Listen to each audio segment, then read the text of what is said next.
Hello everyone, I'm Canterlot47, aka Wolfkeen, and welcome to another edition of my My Little Pony Vlogs for Season 2. Today, I'm talking about A Canterlot Wedding Part 2, written by Megan McCarthy. If you have not seen my Part 1 of A Canterlot Wedding, go ahead and click the link in the description. It'll take you to the previous episode where I talk about A Canterlot Wedding Part 1. This is basically continuing off from my Part 1 vlog. Part 1, I said they masterfully played the episode in many cases. It had a weak beginning, but it got better throughout the entirety of the episode. And that cliffhanger was masterfully played. So now we're on to Part 2 with A Canterlot Wedding. So let's get into it. The episode starts with Twilight inside this weird crystallized area. And apparently these caves are under Canterlot from Cadence's description, where greedy unicorns tried to gather its gems, and some unicorns were sent down there as a prison. Of course, nobody knows about this place anymore, and nobody even knows it exists anymore, meaning that they'll never look for Twilight. So, of course, Cadence talks about the plan that she has for her brother. Yes, nostalgia critic clip inserted here. Exposition, rush it out ASAP. So what happens is that Twilight gets pissed off, and at one point she ends up breaking apart a wall, and then we see another Cadence, though this one is disheveled. When Twilight goes to this Cadence, she tries to explain that she's the real Cadence, the one that she's been talking to is a fake. Twilight looked like she was about to hurt her. But then Cadence did the stupid dance, which I'm not even going to get into in this episode, which proves that she is the real Cadence. So after they find this out, they decide to try to escape and stop the wedding. Then we move into one of my favorite parts of the entire episode. This Day Aria. This Day Aria is by far one of the greatest songs of My Little Pony, if you ask me. I love the fact that they play this song in a different tone, where when you see the fake Cadence singing, it's evil, while when you hear the real Cadence singing, it's somber. It's really good. I can't believe they were able to make this happen. And I love all the renditions that people have done of this song. Hell, even the cult version of This Day Aria is very true to the original This Day Aria. This is what I'm trying to say. This song is legendary because it reminds me of something from a Disney movie in many cases. I love this song. And yes, I know I didn't talk about BBBFF in the last video. I don't care for it. So pretty much time has passed, and we basically get back to the wedding. I know you say I skipped a few things, not really important things. So we get on to the wedding, and Twilight tries to stop it, which of course her friends, Spike and otherwise, are just like, oh boy. And then of course the real Cadence comes in and exposes the fake Cadence. Well, she kind of exposes herself, saying "What'd you do with my bridesmaid?"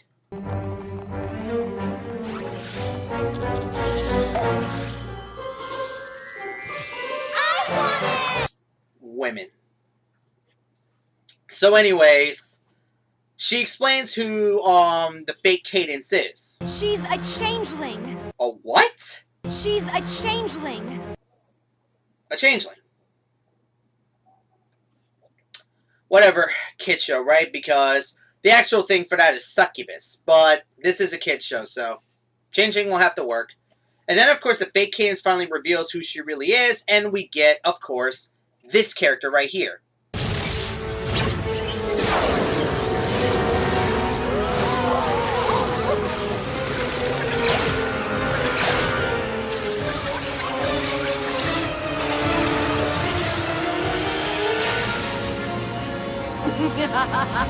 Okay, I won't lie about this, guys. I love Queen Chrysalis, or Chrysalis, however you want to pronounce her name. The thing about Queen Chrysalis is that she's actually an interesting character in some cases. I love how, like a succubus, she feeds off of the energy of a pony's love. That's one. I like her design. It's really intimidating in many cases. That's two. And I do like her voice and speech pattern. That's three.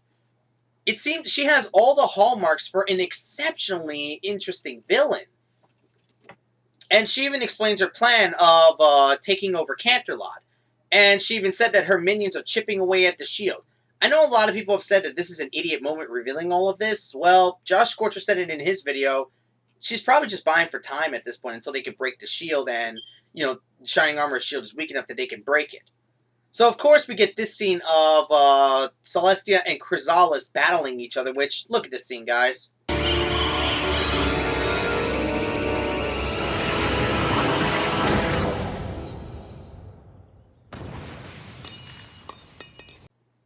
And somewhere out there, AtonyC's heart died.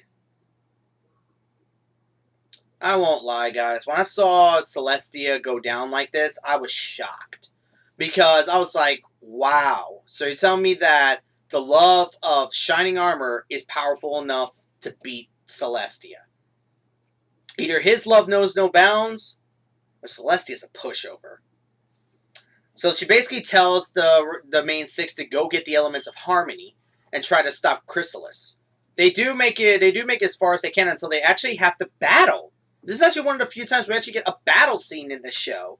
And I actually find that to be interesting because basically it's like a copy battle. Have you ever seen those shows where like they had copies fighting the originals?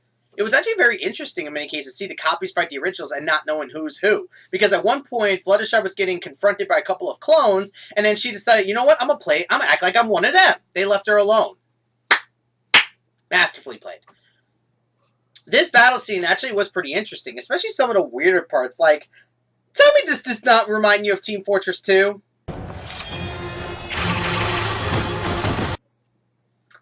I want that. I want that in Team Fortress 2. I want a Twilight laser Gatling gun. I'm sure we got that in Fallout already, but I digress. So they make it to the chamber where the elements of harmony are, and the changelings are already waiting for them. Unfortunately, there's too many this time to battle, and they get captured. So they're brought back to the wedding area, and pretty much they've lost. Yeah, I'm not kidding. The main six have lost at this point. They have the elements of harmony completely under control of the changelings. Chrysalis has Shining Armor under her grasps. And Cadence, well, she's just stuck to the floor.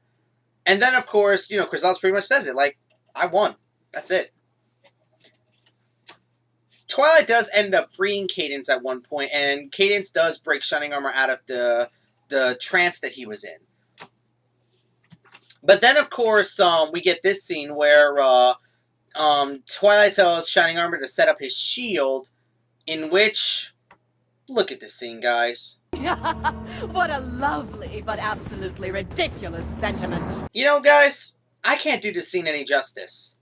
Take it away, AtonyC.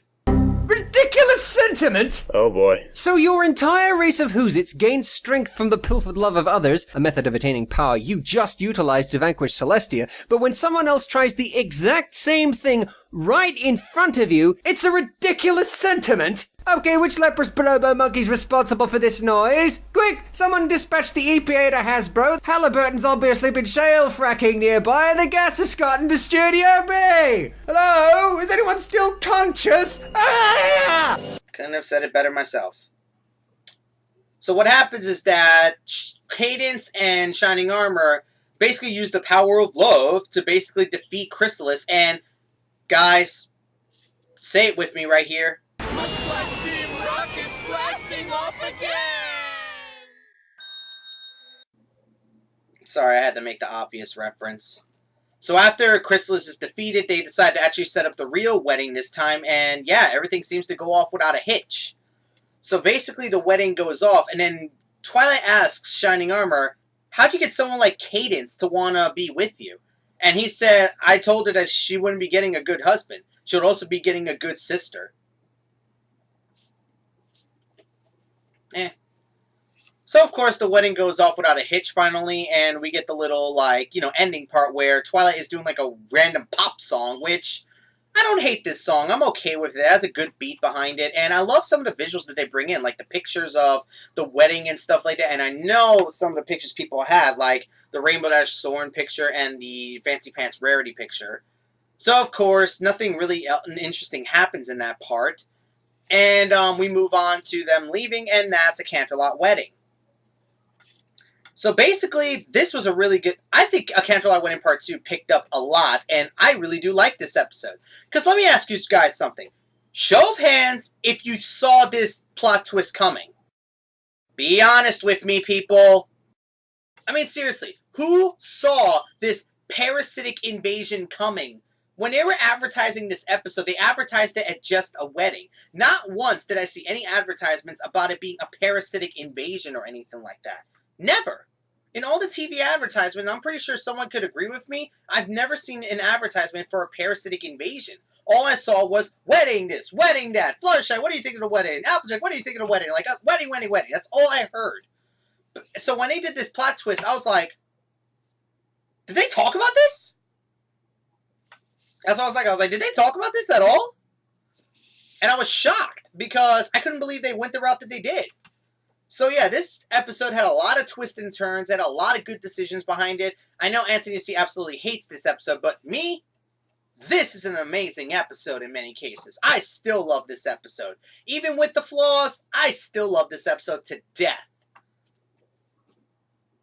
Why do I have this strange feeling that I'm forgetting to talk about something? Wait a minute. Where was... Hello, every pony.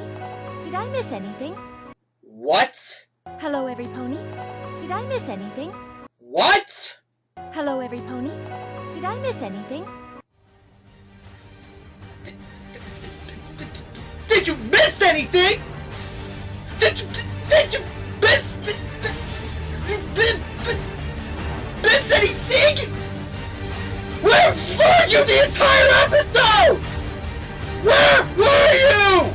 You were shown to be defending Canterlot at one point, and then when the actual invasion happens, you're nowhere to be seen, and you have the f***ing audacity to come back and say, Hello, every pony.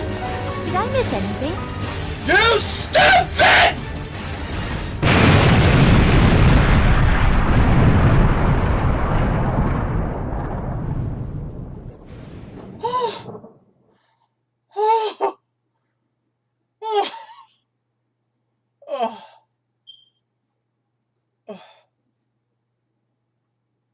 I didn't even know I had that in me.